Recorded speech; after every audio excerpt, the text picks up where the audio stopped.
കാലവർഷം ശക്തമായതോടെ ജില്ലയിലെ അണക്കെട്ടുകളിൽ ജലനിരപ്പ് ഉയരുന്നു. നിലവിൽ പരമാവധി സംഭരണശേഷിയിലെത്തിയ കല്ലാർകുട്ടി ലോവർ പെരിയാർ അണക്കെട്ടുകൾ തുറന്നിരിക്കുകയാണ്.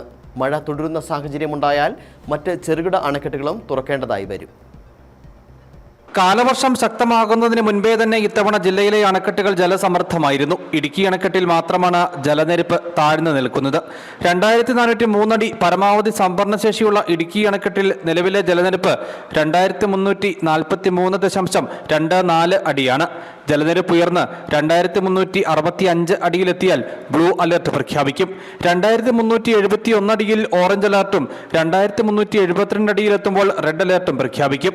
ജലനിരപ്പ് പരമാവധി സംഭരണശേഷിയിൽ എത്തിയതിനെ തുടർന്ന് കല്ലാർകുട്ടി ലോവർ പെരിയാർ അണക്കെട്ടുകളിൽ നിന്നും വെള്ളം പുറത്തേക്ക് ഒഴുക്കുന്നുണ്ട്. 456.59 അടിയാണ് കല്ലാർകുട്ടി അണക്കെട്ടിന്റെ പരമാവധി സംഭരണശേഷി. പൊന്മുടി അണക്കെട്ടിന്റെ പരമാവധി സംഭരണശേഷിയിലേക്ക് ജലനിരപ്പ് അടുക്കുകയാണ്. നിലവിൽ അണക്കെട്ടിൽ ബ്ലൂ അലർട്ട് പ്രഖ്യാപിച്ചിട്ടുണ്ട്. വരും മണിക്കൂറിൽ മഴ ശക്തമായാൽ പൊന്മുടിയും തുറക്കേണ്ടി വരും. കാലവർഷ ആരംഭത്തിൽ അണക്കെട്ടിന്റെ 3 ഷട്ടറുകൾ ഉയർത്തിയിരുന്നു. മലങ്കര, മാട്ടുപ്പെട്ടി, കുണ്ടള, ആനയിറങ്കൽ, ഇരട്ടിയാർ അണക്കെട്ടുകളിലും ജലനിരപ്പ് ഉയർന്നിട്ടുണ്ട്. അണക്കെട്ടുകളുടെ എല്ലാം വൃഷ്ടിപ്രദേശങ്ങളിൽ കഴിഞ്ഞ 2 ദിവസങ്ങളിലായി ശക്തമായ മഴ ലഭിക്കുന്നുണ്ട്. തോടുകളിലും പുഴകളിലും ഒഴുക്ക് വർദ്ധിച്ചു. വെള്ളച്ചാട്ടങ്ങൾ ജലസമൃദ്ധമായി. മാർച്ച് മാസം മുതൽ വേനൽ മഴ ലഭിച്ചതിനാൽ അണക്കെട്ടുകളുടെ സംഭരണശേഷിയെ ഇത്തവണ വേനൽ വലിയ തോതിൽ ബാധിച്ചിരുന്നില്ല. ഇതിന് പിന്നാലെയാണിപ്പോൾ കാലവർഷം കൂടി കനത്ത് അണക്കെട്ടുകളിലേക്കുള്ള നീരൊഴുക്ക് വർദ്ധിച്ചിട്ടുള്ളത്. News bureau, Adimali.